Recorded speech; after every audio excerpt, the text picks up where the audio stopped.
nombre es María Teresa Cacho Guamán.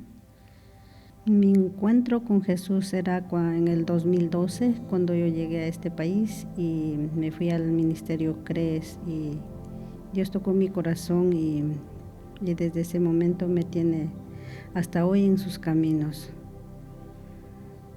Mi encuentro con Jesús no es una religión, yo lo veo como un cambio de vida, una manera de comunicarme con Él y de que un encuentro con Él, un caminar con Él, una relación con Él. Yo veo que no es religión, es una relación con Jesús. Antes de conocer a Jesús, yo vengo de una familia que mi mamá conocía de Dios, y mi papá era católico y mi mamá cristiana. Entonces, desde niñez podría decir que yo iba a la iglesia, pero jamás tenía un encuentro con Jesús. Y mi vida era como que me iba por ir, pero no estaba en mi corazón de ir a la iglesia. Me iba porque mi mamá me llevó. Se podría decir que toda mi niñez estaba bien, pero cuando yo llegué a una edad de adolescencia, empecé a cambiar, empecé a ponerme muy rebelde con mis padres. Cuando ya a portarme mal y todo eso, y a irme a fiestas y a la iglesia, tener una doble vida. Entonces luego ya cuando pasó el tiempo, tenía mis 16 años, empecé a fornicar y tuve a mi niña a los 17.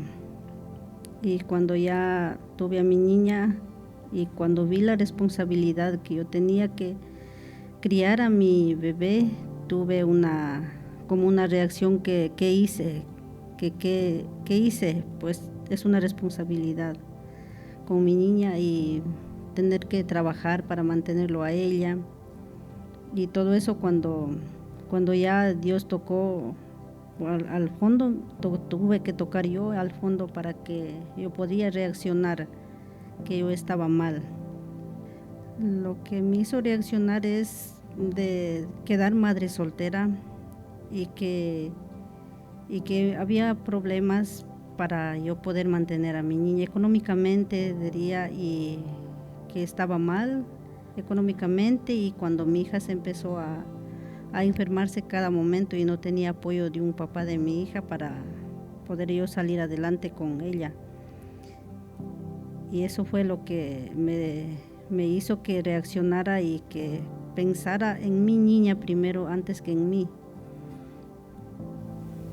Conocer a Jesús para mí vale la pena porque ha cambiado mucho mi vida en lo personal, en mi matrimonio y todo, y se podría decir que he recurrido todos estos tiempos con Él en mi vida y que ha restaurado todo lo que yo hice cuando yo era joven, que para mí el seguir a Cristo es todo. Para mí Él es todo en todo sentido.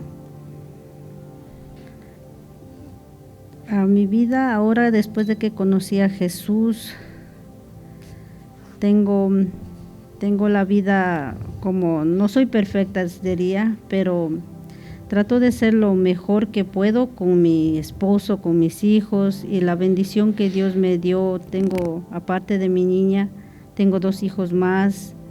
Y que hay temor en mi corazón, que podría decir que yo estoy con Él, es gracias al amor y la misericordia de Él, y que en todo momento Él me reargulle en mi corazón para yo seguir luchando en los caminos de Dios juntamente con mi familia y con mis hijos.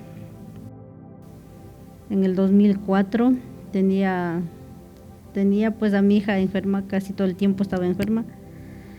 Pero en uno de esos, cuando estábamos llevando al hospital, como no teníamos cómo transportarnos rápido, era una camioneta que nos llevaba del campo a la ciudad. Y entonces en eso caminar, faltaba como más de media hora para llegar al hospital y mi niña dejó de respirar y como que se murió por unos minutos. Y entonces llegamos a un parque que estaba un siervo de Dios que ahorita está en la presencia de Dios, Él llegó y abrazó a la niña, tocó en la cabeza y empezó a orar. Empezó a orar y la niña reaccionó y empezó a respirar otra vez.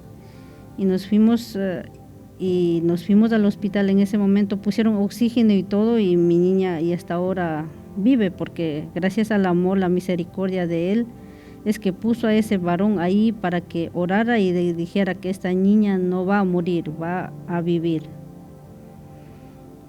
Me quedé como sin poder reaccionar de ninguna manera, porque solo mi mamá decía: ay Dios, ¿qué pasó? Ayúdanos, Dios mío, porque la niña se nos muere. En ese entonces, cuando mi hija empezó a respirar y recuperó el color que tenía ella, nomás dar gracias a Dios, y que en ese momento vi el amor de Dios conmigo, porque aún no estando bien en los caminos de Dios, ni sirviendo a Él, porque estaba en medias en esos tiempos, y aún así Él seguía conmigo, y por su misericordia salvó a mi hija. No me lo merecía, porque no estaba bien con Él, ni con mis padres, ni nada, porque apenas nació mi niña y estaba en pleno proceso de como rebeldía también en mi vida, en la de mis padres, y más con Dios. En esos tiempos, hace 16 años, pues me hubiera dicho de pensar, de analizar cómo está mi vida, y que de decirme que busque a Dios, que se aparte del mundo, y que porque de lo que viene no viene nada bueno. Si no estoy con Dios, pues en sí la vida se pierde en un instante, pero me diría que aferre a Dios y que busque de Dios antes que pase lo que me pasó. Yo le diría a los que no conocen a Jesús, los que están pasando la situación que yo pasé hace 17 años, que conozcan de Dios, que busquen de Dios, que se aferren a Él, no porque los papás lo lleven o se sientan que tienen que irse para ser vistos, sino que ellos busquen en lo personal un encuentro con Jesús, para que no lleguen a ese punto donde que uno se siente como hasta avergonzado, sería decir, uno sufre, porque podemos hacer sufrir a los padres, a mamá, a papá, a los hermanos, pero la mayor carga, el mayor sufrimiento, la responsabilidad de los errores de uno, lo lleva a uno. Y que se podía decir a ellos que antes de que cometan errores, las que yo cometí hace mucho tiempo, que busquen a Dios y que pidan ayuda al Espíritu Santo para que Él les ayude a caminar en los caminos de Dios. En Eclesiastés 12:1, acuérdate de tu Creador en los días de tu juventud, antes que vengan los días malos y lleguen los años de los cuales digas, no tengo de ellos contentamiento.